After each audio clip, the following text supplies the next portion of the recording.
Hello, my name is Benjamin Hart. I'm an American attorney and the Managing Director of Integrity Legal here in Bangkok, Thailand.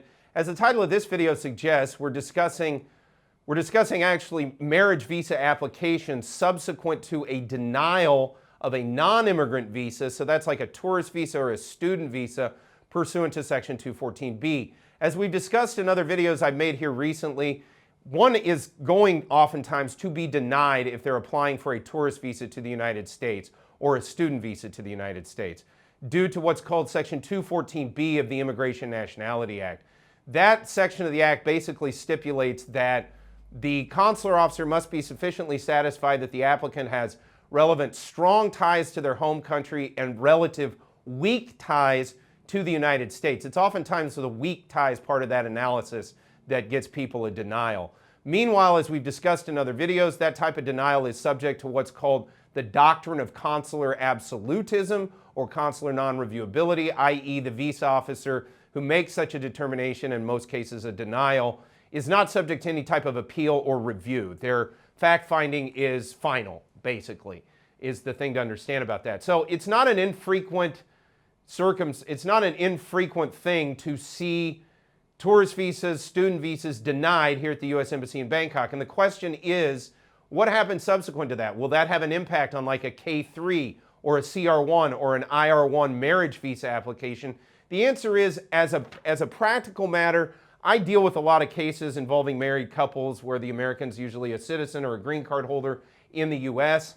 Those folks, generally speaking, are going to be looking at a very high threshold of denial rates on their spouse seeking like a tourist visa. It's just sort of the nature of the beast. It's kind of how it is. I've done a number of videos on 214B in the past where I get into the deep analysis of that. If you're curious to know that, go to the search function of our channel here and just type in 214.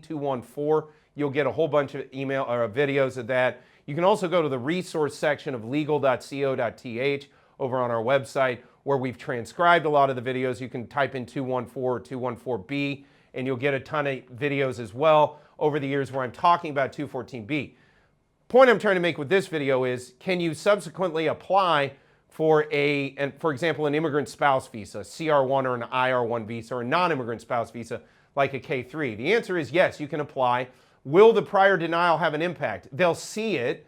Now, it probably is not going to be considered substantively significantly material, although the underlying facts in the whole case will dictate how it'll be looked at. As I've discussed in other videos, I used to kind of take a nonchalant attitude to prior tourist visa denials, but more and more we're seeing this administration seems to be keen to use, in some cases, to look back on prior visa applications, visa interviews and documentation associated therewith for a tourist visa, for example, that gets denied, and then look to see if there's any discrepancies with the application pending for immigrant spousal visa benefits.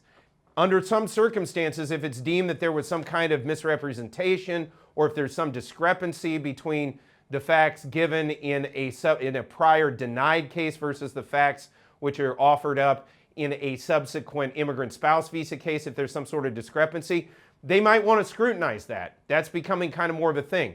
This is one of the reasons why, if you're looking at possibly applying for any type of visa to the United States, be it a tourist visa, be it a spousal visa, a fiance visa, whatever, for a loved one in any context, it's probably a good idea to contact a legal professional and gain some insight and guidance into how best to proceed before making any moves, so one can ascertain exactly what the right type of visa for them might be, look at the risks involved with applying for that, both the possibility of being denied as well as what the ramifications might be to a subsequent visa application filed after a denial.